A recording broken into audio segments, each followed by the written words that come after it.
Ayun po, magandang umaga po sa inyong lahat. Alas 9:03 ng umaga dyan sa Pilipinas, mga boss, chief, amo, sir. Kamusta na po kayong lahat, mga kababayan? Madami po tayong pag-uusapan sa araw na ito. At tingin ko, mga bossing, dito na po malalaglag talaga yung si Aplaska, mga bossing, kasi umami na ho, mga kababayan. As in, umami na, mga kababayan, mga boss, si Pamo, sir. Ano?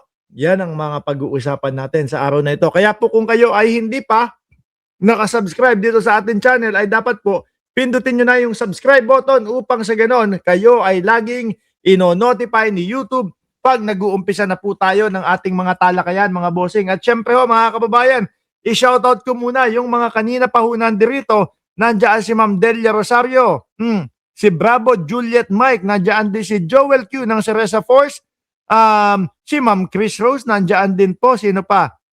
Si Ma'am Neng Gigi, nandiyan din po. Si Aurelia Adena, MCGI Wina.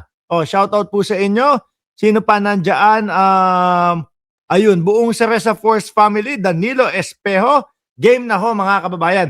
Pero bago tayo tumuloy-tuloy, doon po sa pag-amin ni Aplaska, mga kababayan, na sa kanya galing lahat ng putok, mabuti pa po pakantahin muna natin si Bato de la Rosa. Okay? So, ready na po ba kayo? Handa? Awit!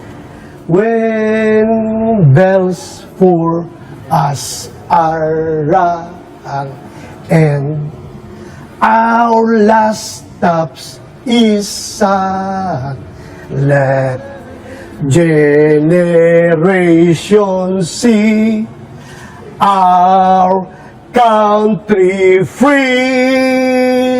Ayun, ito daw po, mga kababayan, parang hinihimok ni Bato de la Rosa yung mga PMA o yung mga nakakabata po sa kanila, mga kababayan, na sagapin si Bato de la Rosa. Kaso ho, mga bossing, ang tanong natin dyan, paano sasagipin si Bato de la Rosa nung kanyang mga kinakantahan, kung ang kasama nung kanyang mga kinakantahan, lalong-lalo na po yung mga graduates ng mga PMA, si Pangulong Bongbong Marcos. Sabi ni Ma'am Neng Gigi, parang naawa, natatawa yung reporter kay Bato. Hindi, nung kumakanta si Tobats niyan, parang may no? Parang may sapak na ho, mga kababayan. Yung tipo bang, wala na, hindi ko alam kung makakalabas pa ako dito o ano na mangyayari sa akin. Ito po, mga kababayan, no? Nangyari ito sa Port del Pilar, doon po sa Baguio City. Umattend si Pangulong Bongbong Marcos, mga boss, chief, amo, sir, doon po sa commencement, no, ng Philippine Military Academy, no?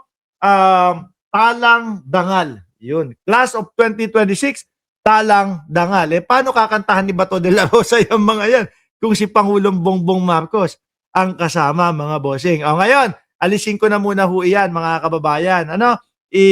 Gusto ko lang ho kayo pinapakitaan ng mga magagandang ginagawa ng Pangulo, yung mga aktibidades ng Pangulo, mga boss, chief, amo, sir. Pumunta po tayo dito muna kay Atty. Claire Castro. Kasi si Atty. Claire Castro may sinasabihan bobo Ipangalanda ka na bobo. Bobo ka. Yan kasi ang mahirap sa isang vice presidente. Ay, naku, yung vice presidente pala ang sinasabihan. Yung vice presidente pala ang sinasabihan ng bobo ka. Sa bagay, kung titingnan natin ang vice presidente sa kanyang mga galawan, sa kanyang mga kilos, doon sa kanyang mga pagsasalita, doon sa kanyang mga press conference at mga interview, parang wala tayong nakikita na maganda sinasabi. Bukod po doon sa mga parang kwento nung kanyang sariling buhay,